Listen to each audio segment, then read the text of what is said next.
Ahora vamos a hablar de la neumonía adquirida en la comunidad. Recuerden la guía de práctica clínica lanzada por la Asociación Colombiana de Infectología para el diagnóstico, tratamiento y prevención de la neumonía adquirida en la comunidad en adultos inmunocompetentes, y esta fue lanzada en el año 2013.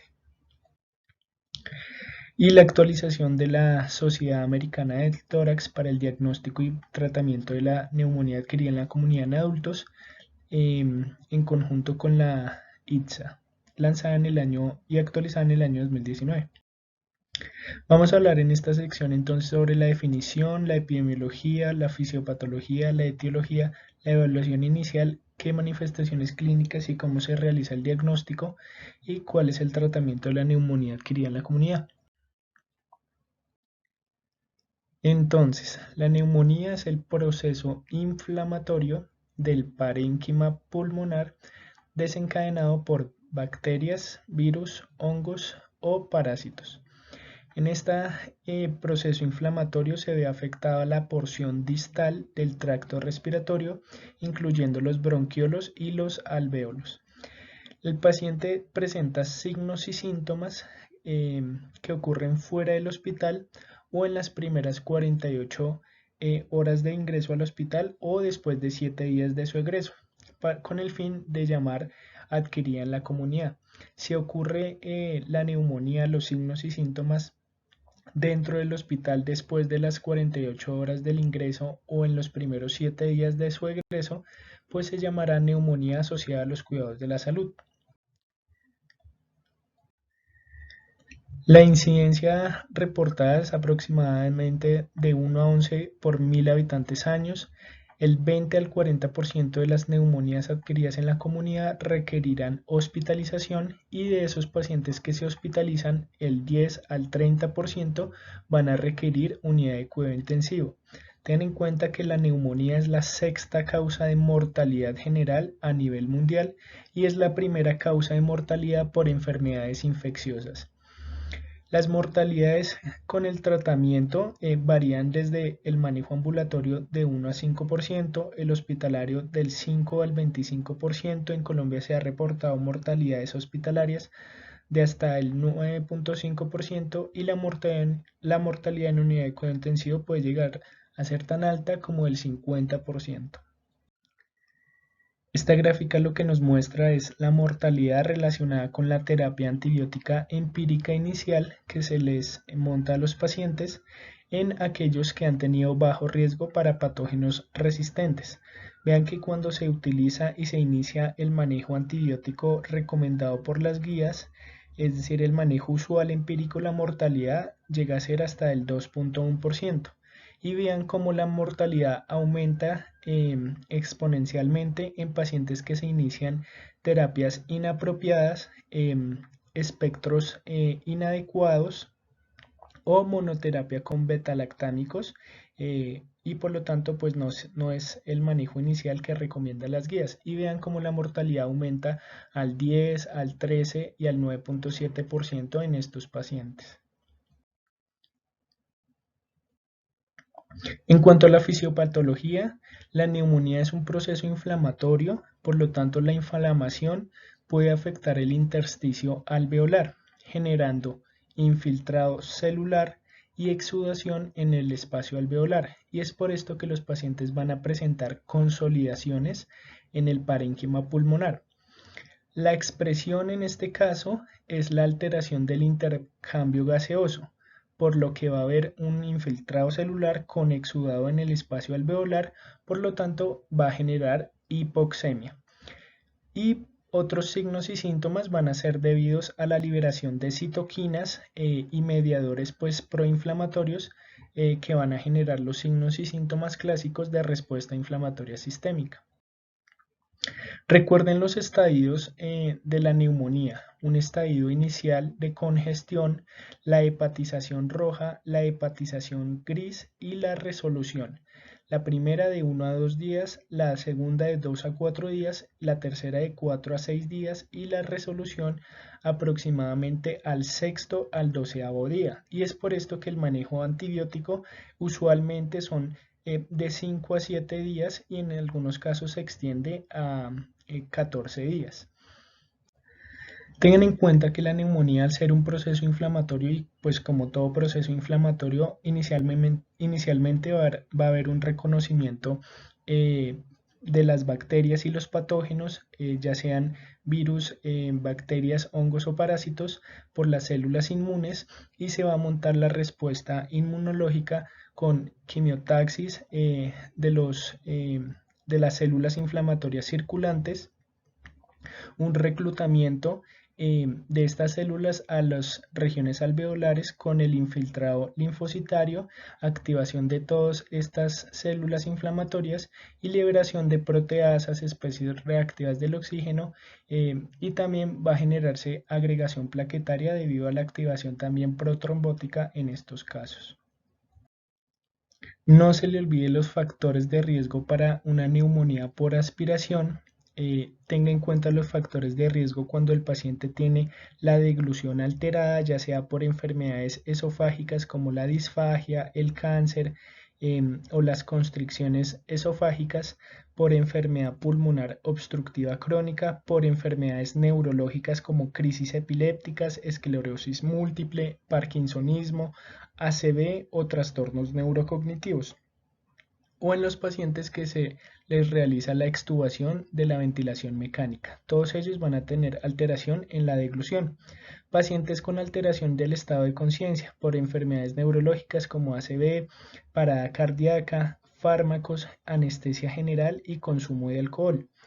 Pacientes que incrementa el reflujo de los contenidos gástricos, como en el reflujo gastroesofágico, los pacientes con sondas nasogástricas, y los pacientes con alteración del reflejo de la tos, como fármacos que generan esto, alcohol, ACV, trastorno neurocognitivo y enfermedades neurológicas degenerativas, como donde haya alteración del estado de conciencia.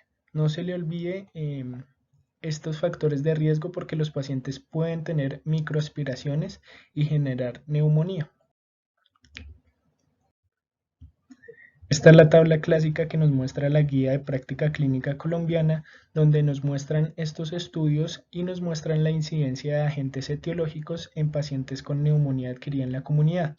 Vean que la mayoría de los casos son por Streptococcus pneumoniae, por hemófilos influenza, enterobacteriáceas, estafilococo aureus, Mycoplasma pneumoniae, Legionella pneumoniae y Chlamydophila pneumoniae, es decir, tanto cocos gram positivos, bacilos gram negativos y bacterias atípicas como el Mycoplasma, la Legionella y la Chlamydophila especies. Pero vean que los virus tienen una gran importancia, es decir, la mayoría de neumonías son virales. Incluyen los virus de la influencia A y B, el adenovirus, el virus sincitial respiratorio, parainfluencia 1, 2 y 3, pero vean que también se encuentran como causantes algunas micobacterias como el Mycobacterium tuberculosis y algunos hongos como el Histoplasma capsulatum. Esta es una gráfica, unas gráficas que nos muestran de las prevalencias de las etiologías en pacientes con neumonía adquirida en la comunidad, según datos del CDC.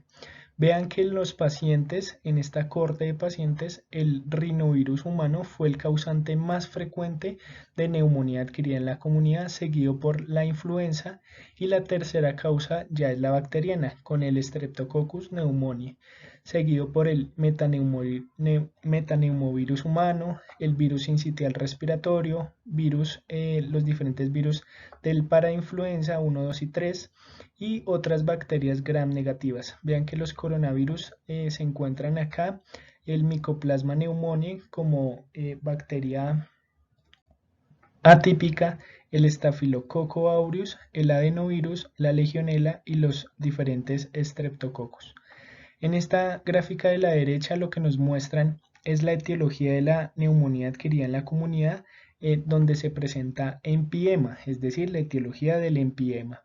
Vean que la frecuencia más alta fue causada por especies de Streptococcus, seguido por bacterias anaeróbicas, seguida por el Streptococcus pneumoniae, y por otro lado bacterias gram negativas, pero vean También la alta frecuencia de Staphylococcus aureus, tanto meticilino sensible como meticilino resistente. En términos generales, la etiología más frecuente de neumonía adquirida en la comunidad son las virales. Dentro de las bacterianas, la más frecuente es Streptococcus pneumoniae, el neumococo, seguida por el Haemophilus influenza. Pero también hay componente de Staphylococcus aureus, enterobacterias y bacterias atípicas como el Mycoplasma pneumoniae, Chlamydia pneumoniae, Legionella pneumophila y algunas enterobacterias como la Pseudomonas aeruginosa. No se le olvide siempre buscar factores de riesgo etiológicos porque de acuerdo a estos factores, pues la terapia antibiótica va a cambiar. Factores de riesgo para neumococo resistente a las penicilinas. Adulto mayor, un paciente que recibió beta-lactámicos en los últimos 3 meses, alcoholismo crónico, múltiples enfermedades concomitantes, inmunosupresión incluyendo los corticoides mayores a 10 miligramos al día y la exposición a menores a un centro de cuidado diario o a hogares infantiles. Factores de riesgo para bacilos gram negativos entéricos, enterobacteriáceas.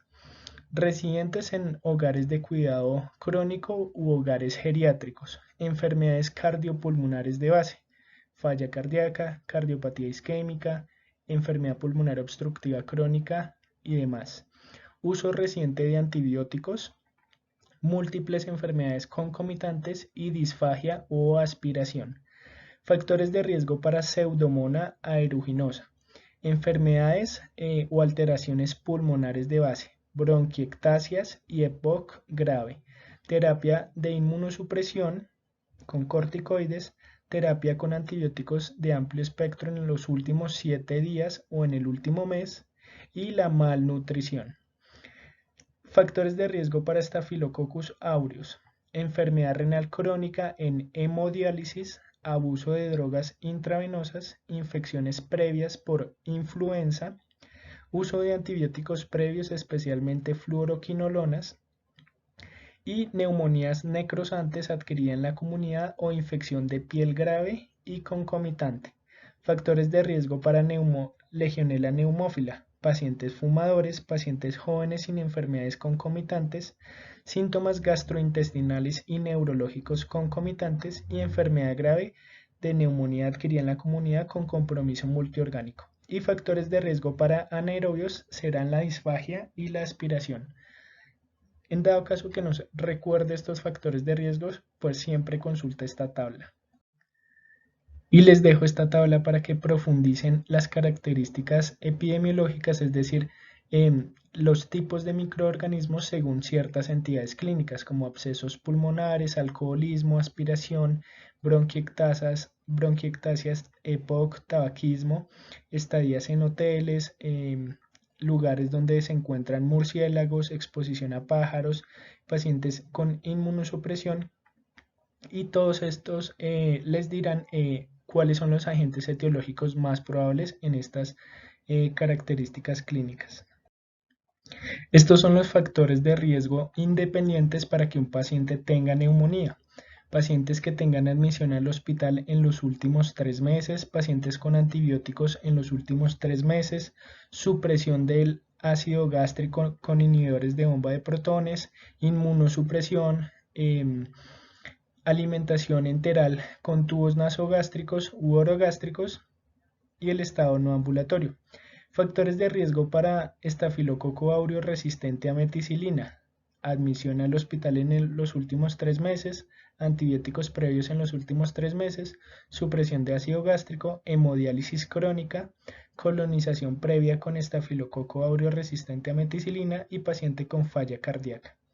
Y estas son algunas características clínicas que sugieren que el paciente tiene una neumonía adquirida en la comunidad, probablemente debida a un estafilococo áureo resistente a la meticilina. Cuando un paciente tiene una progresión rápida de infiltrados pulmonares o derrame pleural, en paciente en que se evidencia necrosis pulmonar en la presentación inicial, en paciente que se observa que tiene fluidos pleurales, en pacientes con hemoptisis francas, en pacientes previamente sanos, jóvenes, en pacientes con lesiones en la piel, con un historial de infecciones de piel y tejidos blandos por estafilococo aureus resistente a meticilina, y pacientes con rash eritematoso o shock tóxico o el síndrome de piel escaldada por estafilococo aureus.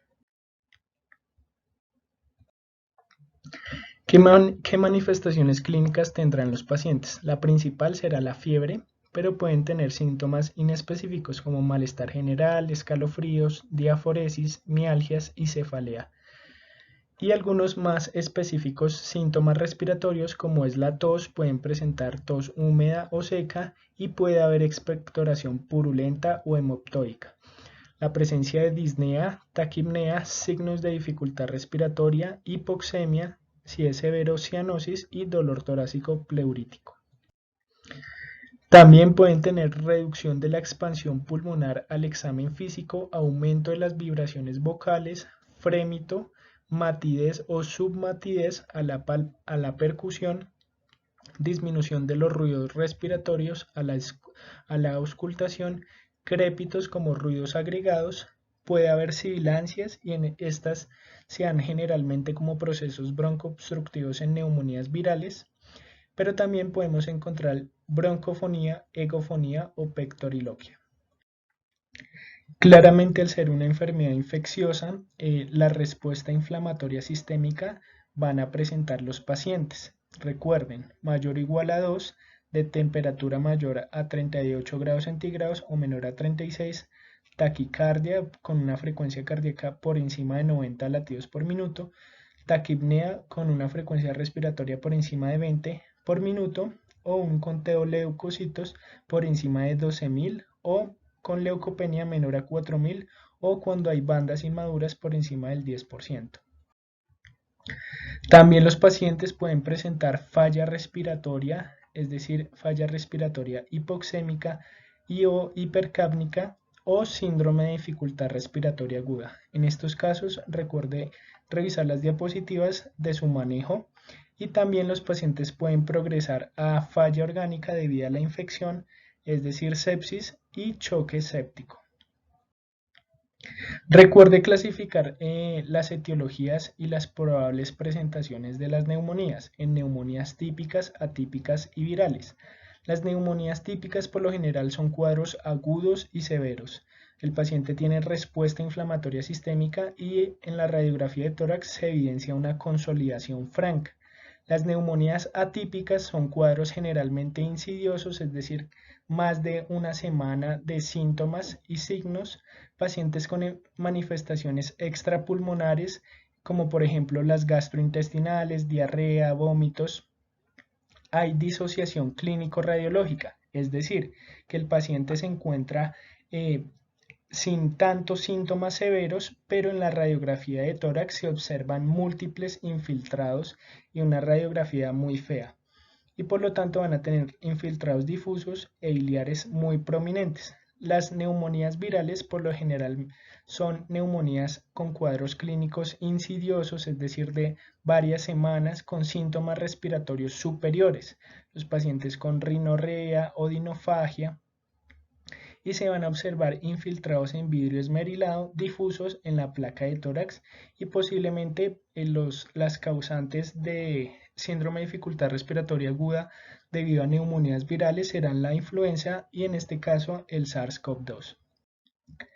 En la radiografía de tórax se debe indicar a todo paciente con sospecha de neumonía, y la tomografía axial computarizada de alta resolución estará indicada en todo paciente en que la radiografía no es diagnóstica, cuando hay sospecha de infección por otros microorganismos y en sospechas de complicaciones o alteraciones estructurales.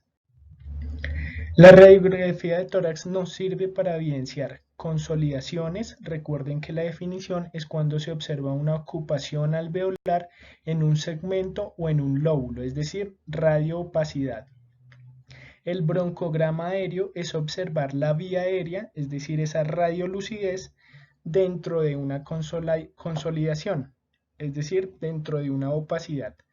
Evidenciar neumatoceles son cavidades pequeñas menores de 2 centímetros y los abscesos pulmonares son cuando esas cavidades son mayores de 2 centímetros y se evidencian niveles hidroaéreos. Pero también podemos evidenciar patrones en vidrio esmerilado, que son patrones como infiltrados intersticiales difusos. Lo más frecuente es una consolidación homogénea de un lóbulo o un segmento lobar con broncograma aéreo en las neumonías típicas. En las neumonías atípicas se encuentra un patrón reticular, es decir, infiltrados intersticiales difusos sin broncograma aéreo. Y en las neumonías necrotizantes se encuentra por lo general cavitaciones, más que todo en pacientes con neumonías por tuberculosis o neumonías necrotizantes por estafilococo aureus. De nuevo, consolidación es una opacidad completa, densa, homogénea, que afecta a un solo lóbulo o un segmento. Y se evidencia, cuando se evidencia consolidación segmentaria, por lo general le llaman las bronconeumonías. Y los infiltrados ustedes pueden clasificarlos en alveolares, intersticiales, nodulares o cavitarios. Esta es una placa que nos muestra la consolidación en un lóbulo, en el lóbulo superior derecho. Vean cómo la opacidad es homogénea, circunscrita al lóbulo superior derecho.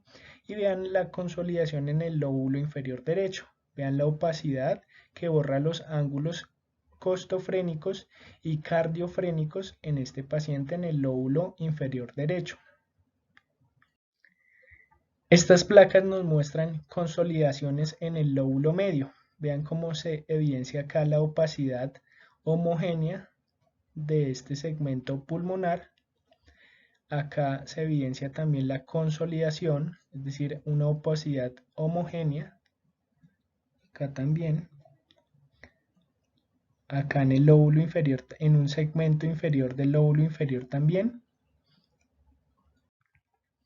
Acá se evidencia una consolidación lobar y lo que les quiero mostrar acá es el broncograma aéreo.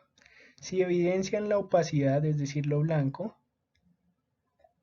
pero vean lo que se está señalando en la flecha. Esa línea radiolúcida, es decir, negrita, es la vía aérea dentro de la consolidación, es decir, un broncograma aéreo. Acá se evidencia mejor. Vean lo que señala la flecha. Dentro de esta consolidación, esta opacidad grande, vean cómo se observa la línea de la vía aérea. Veanla acá. Hay radiolucidez de la vía aérea y eso es el broncograma aéreo. Y vean a la parte derecha cómo se evidencia mejor.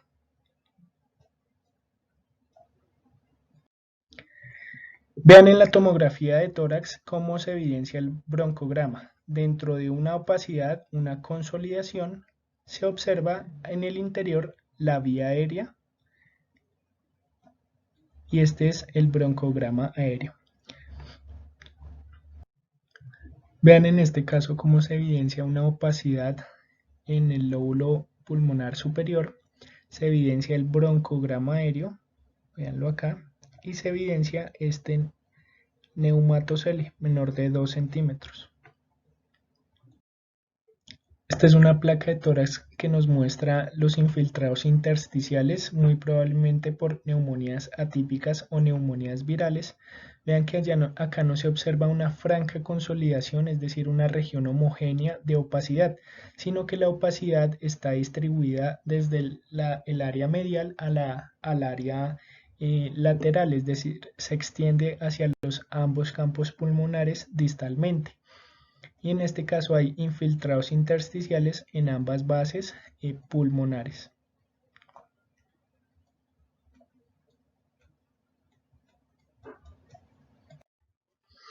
Estos son unos infiltrados intersticiales difusos un poco más claros. Vean cómo se evidencia como si fuera un entramado de vasculatura, pero las opacidades serán las que indican el entramado de consolidación intersticial de las vías aéreas. como se observa en ambos campos pulmonares. Vean que no se ve bien la radiolucidez normal de ambos campos pulmonares, sino que se evidencia la diseminación de los infiltrados hacia la periferia de ambos campos pulmonares. Estas son más placas que nos muestran infiltrados intersticiales difusos por probablemente neumonías atípicas virales o por neumocistis Hiroeshi. Vean como en este caso hay infiltrados que se extienden totalmente hacia la periferia y también se puede observar infiltrados nodulares. Vean en este caso este nódulo acá, vean este nódulo acá, vean este nódulo acá, muy probablemente por una infección fúngica. Estos infiltrados también nodulares difusos sin el patrón de infiltrado intersticial difuso. Vean cómo se evidencian múltiples nódulos, es decir, opacidades en ambos campos pulmonares, como se evidencia acá, acá, todas las que voy señalando son nódulos, es decir, infiltrados nodulares.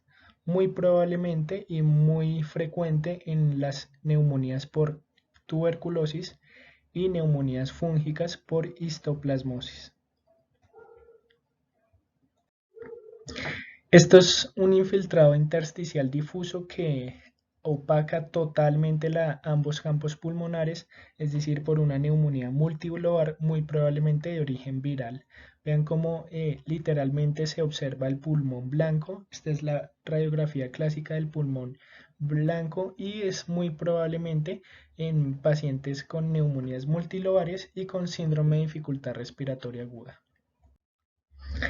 Neumonías multilobares igualmente en pacientes con muy probablemente que van a progresar a síndrome de dificultad respiratoria aguda si cumplen los criterios de Berlín y si no pues quedarán simplemente como una neumonía multilobar. Vean en este caso cómo se observan consolidaciones francas, homogéneas, pero también infiltrados intersticiales difusos. Todo esto.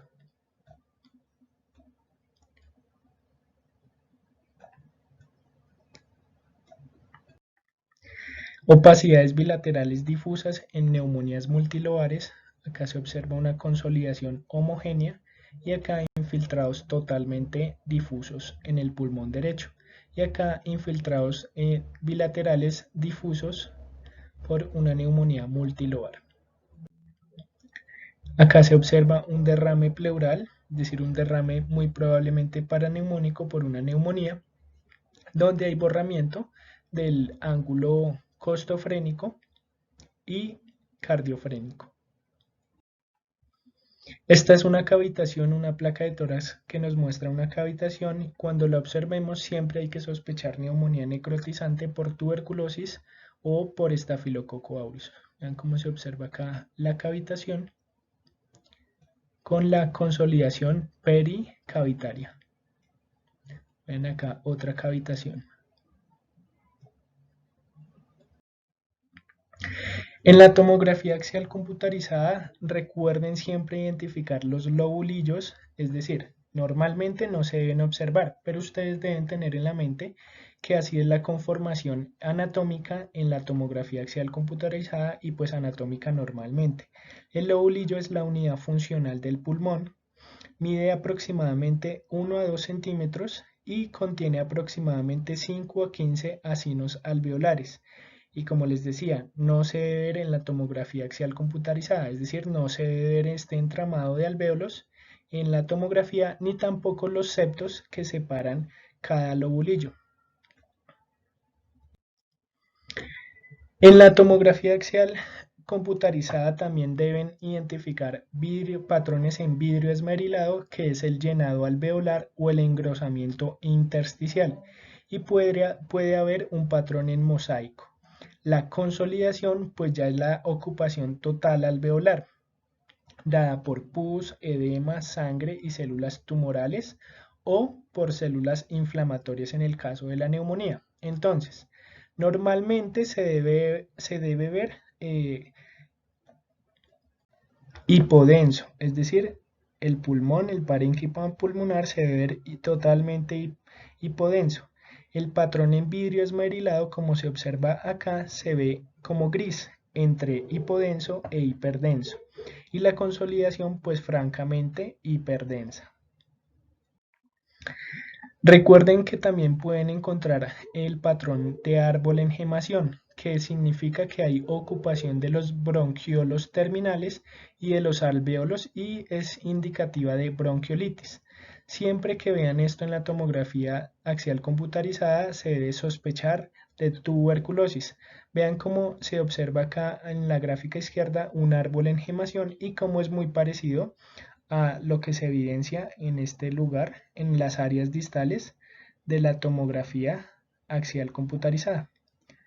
Estos árboles en gemación es muy parecido esto a esto y esto es el lobulillo que les decía al inicio. Esto es lo que no se debe ver. Estos serán lobulillos.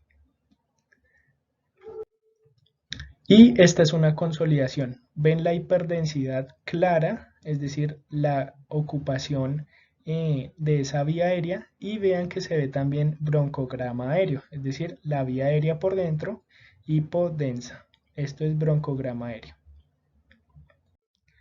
Y así es como se ve el vidrio esmerilado en la tacar, es decir, entre hipodenso e hiperdenso como grisecito se podría decir. Y vean que la ocupación no es totalmente hiperdensa, por lo que no es opacidad, sino vidrio esmerilado. Esto es muy frecuente encontrarlo en pacientes con neumonías virales y neumonías por tuberculosis y fúngicas, pero más que todo en neumonías virales.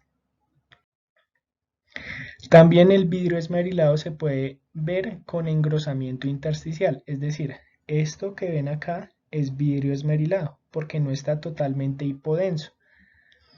Y el engrosamiento intersticial, vean los septos intersticiales como se encuentran totalmente hiperdensos. Vean esto de acá, vean esto de acá. Estos son engrosamiento de los septos intersticiales en la tacar. Esta tacar lo que nos muestra por un lado la consolidación izquierda, esta área hiperdensa homogénea. Por otro lado, nódulos pulmonares. Vean todos estos nódulos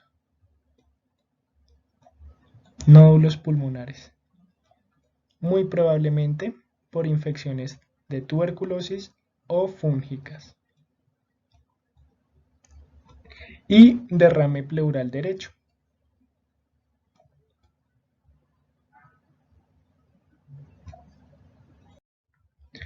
Este es un tacar que nos muestra un infiltrado nodular. Vean que ambos campos pulmonares se encuentra totalmente completo y lleno de nódulos y además se observan bronquiectasias, es decir, dilataciones bronquiales con ocupación de moco o del proceso inflamatorio.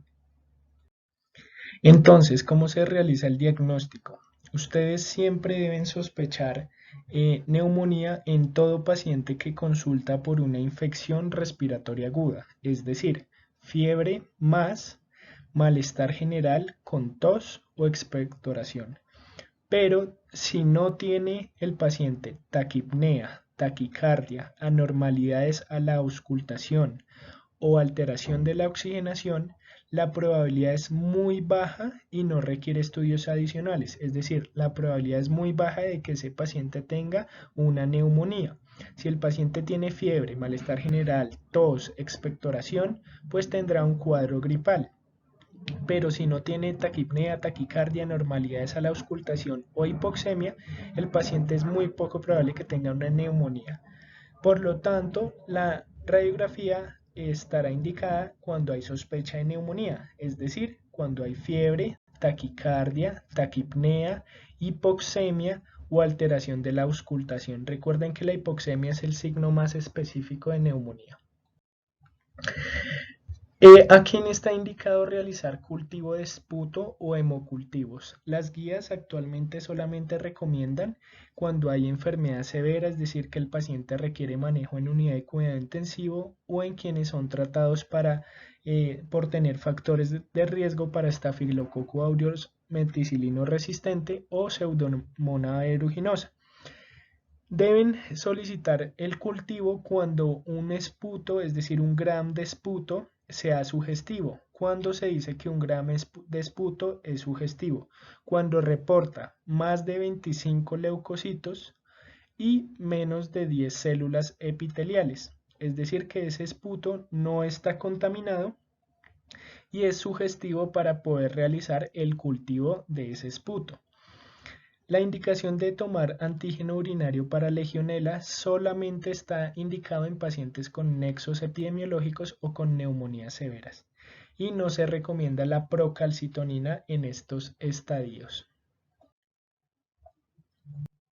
Entonces, el paciente llega al servicio de urgencias, evaluación primaria, vía aérea, buena ventilación, soporte ventilatorio si es necesario, soporte hemodinámico y deterioro neurológico buscar. ¿Cuáles son los criterios de hospitalización? Paciente adulto mayor, paciente con múltiples comorbilidades, paciente que ha sido hospitalizado en el último año, paciente con frecuencia respiratoria por encima de 30 respiraciones por minuto, frecuencia cardíaca por encima de 125 latidos por minuto, temperatura por debajo de 35 o por encima de 40. Y un paciente hipotenso y alteración del estado de conciencia y también evidencia de infección extrapulmonar. Tenga en cuenta que debe realizar el CURB 65 o la escala de PSI. Lo que recomiendan las guías es realizarlas las dos para estratificar a los pacientes. ¿Qué otros criterios de hospitalización hay? Paciente con leucopenia, paciente con leucocitosis, paciente con neutropenia, paciente con alteración de la oxigenación, sea por hipoxemia, presión arterial menor de oxígeno menor a 60 milímetros de mercurio, presión arterial de dióxido de carbono por encima de 50 milímetros de mercurio, hipercapnia o alteración de la PAFI por debajo de 300, alteración de la función renal, paciente con una hemoglobina por debajo de 9 o hematocrito por debajo de 30%, evidencia de sepsis o choque séptico, es decir, que el paciente tenga quick SOFA positivo o un cambio de 2 puntos en el SOFA, o paciente con acidosis metabólica o coagulación intravascular diseminada. Y también paciente con compromiso multilobar en radiografía de tórax, presencia de neumatoceles o presencia de derrame pleural también serán criterios para que los pacientes sean hospitalizados. Entonces volvemos al índice de severidad llamado CURB 65. Deben realizarlo con el test de la confusión. Cuando el BUN se encuentra por encima de 19 miligramos decilitro, la frecuencia respiratoria por encima de 30 respiraciones por minuto, la presión arterial sistólica por debajo de 90 o la diastólica por debajo de 60, o un paciente mayor o igual a 65 años. Recuerden que está la tabla del test mental abreviado donde le van a preguntar a los pacientes la edad, la fecha de nacimiento, el año donde están, el tiempo, hora, día, noche, el nombre de la institución, el hospital donde están, si reconocen a dos personas, recordar direcciones, nombres de personajes de la actualidad, fecha de acontecimientos históricos y contar los números hacia atrás. Si el paciente tiene menor o igual a 8 puntos, en este caso el paciente puntúa como un punto en el test de confusión. Esto es útil porque nos permite puntuar a los pacientes en CURB 0, 1, 2, 3, 4 y 5. Y lo que nos permite es decidir el manejo de los pacientes. Pacientes del grupo 1, es decir, CURB 65 de 0 y 1 puntos, se manejarán ambulatoriamente. Puntuación de 2 serán del grupo 2. Tratamiento ambulatorio supervisado o un curso corto hospitalario, es decir, manejo intrahospitalario. Y pacientes con un CURB 65 de 3 es un paciente con neumonía grave y se deberá hospitalizar y considerar el manejo en la unidad de cuidado intensivo. Lo siguiente que tienen que hacer es realizar el índice de Fine, es decir, el índice de la severidad de la neumonía, el PSI. Este puntúa factores de edad, hombre, mujer, si son residentes en albergue, si tiene enfermedades coexistentes, si tiene hallazgos en el examen físico, si tiene hallazgos en el laboratorio o en la radiografía de tórax. Van sumando los puntos que tenga el paciente y lo clasifican en bajo, moderado y alto riesgo.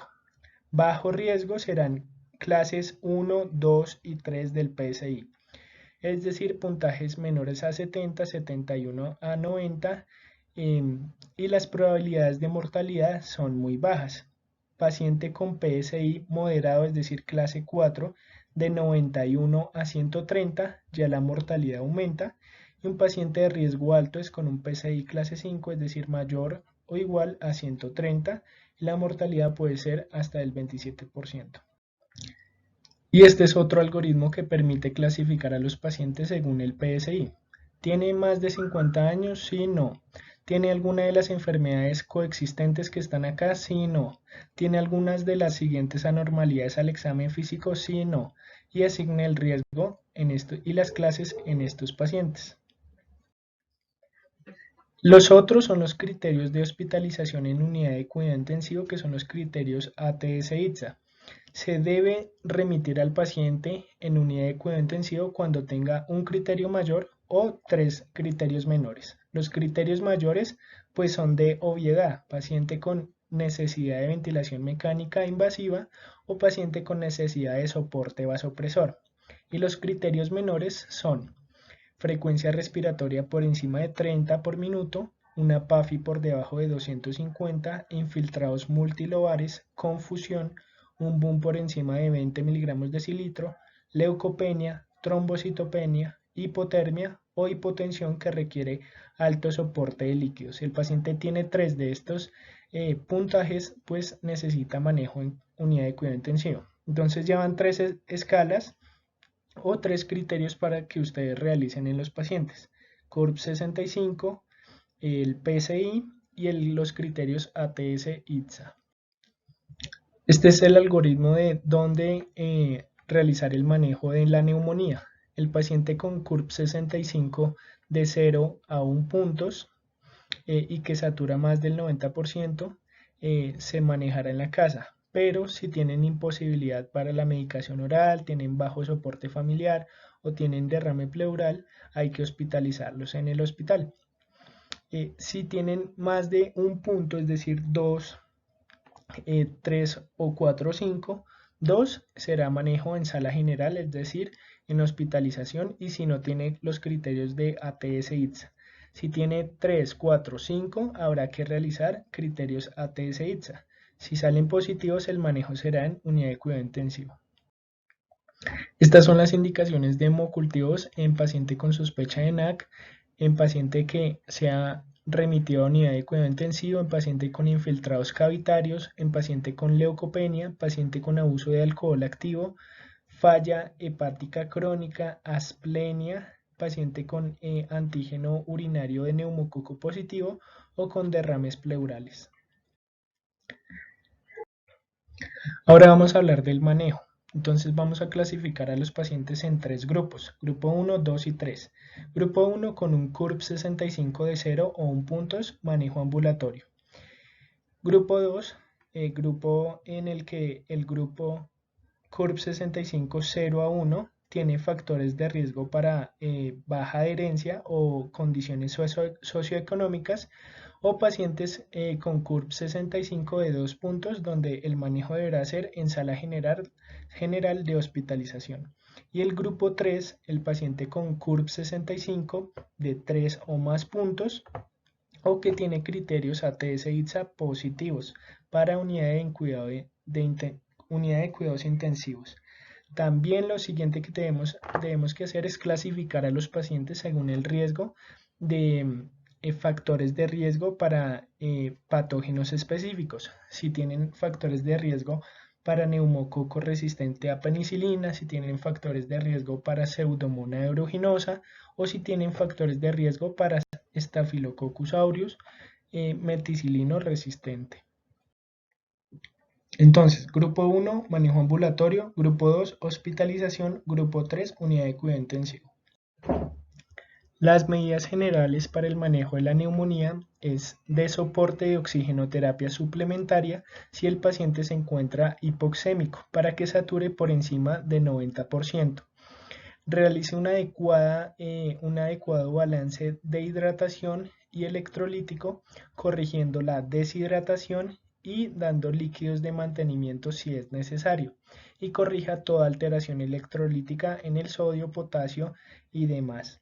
Realice profilaxis antitrombótica con enoxaparina 40 mg subcutáneo día y maneje las demás comorbilidades.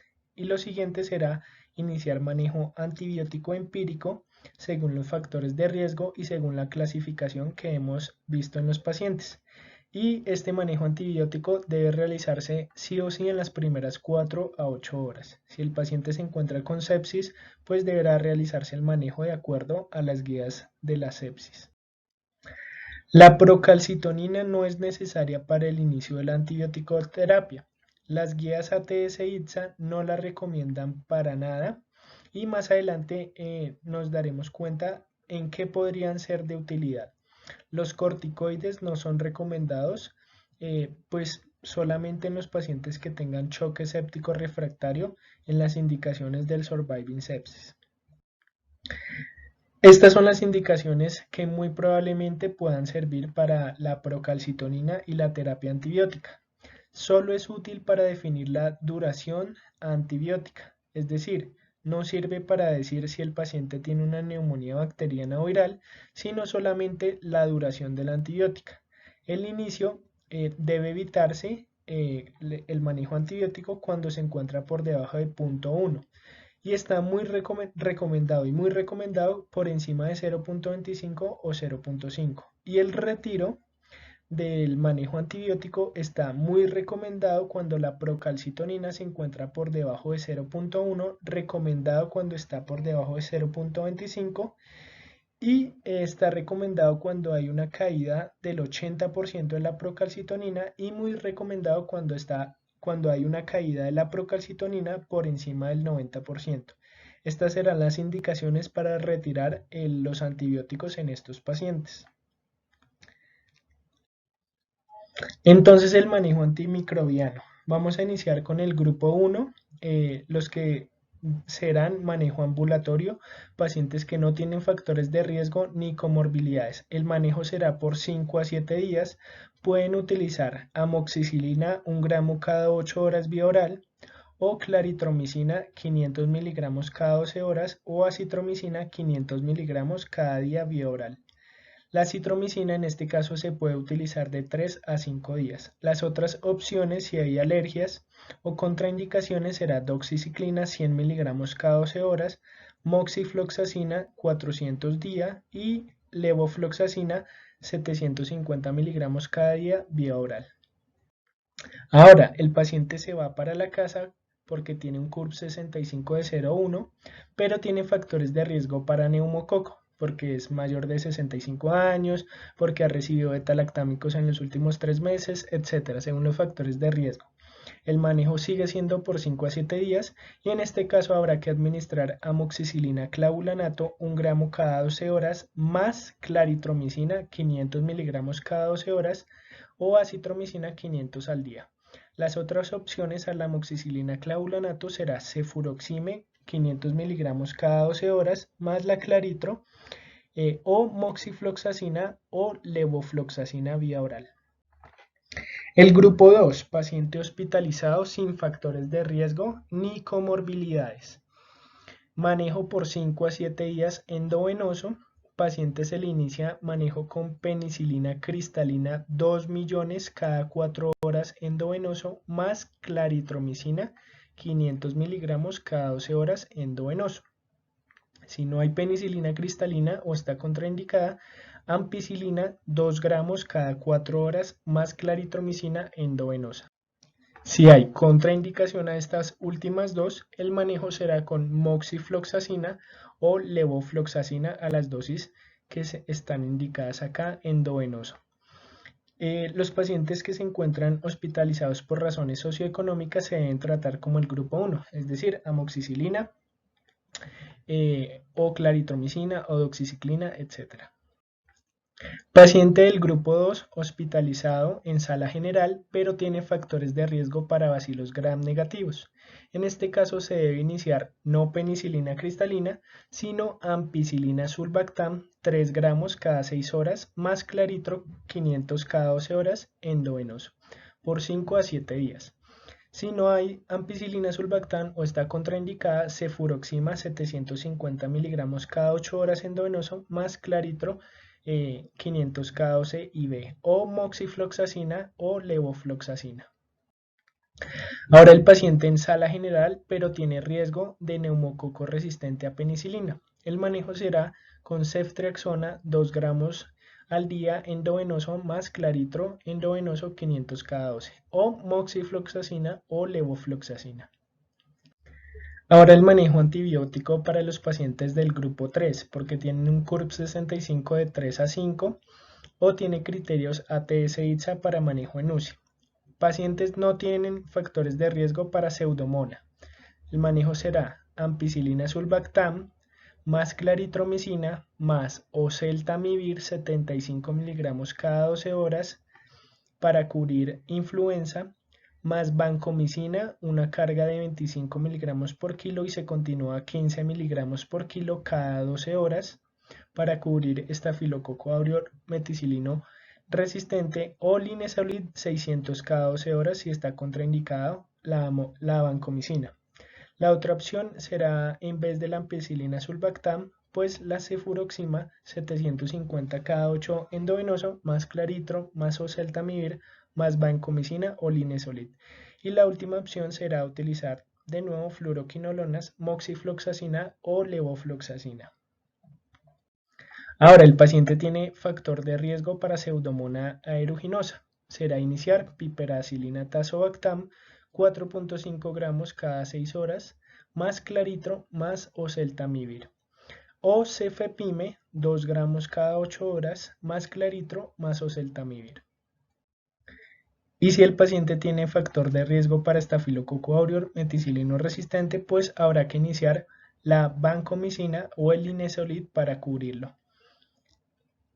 Y puede ser pues ampicilina sulbactam más claritro más oseltamivir o piperacilina tazobactam o cefepime más claritro más oseltamivir para cubrir pseudomonas si también hay riesgo.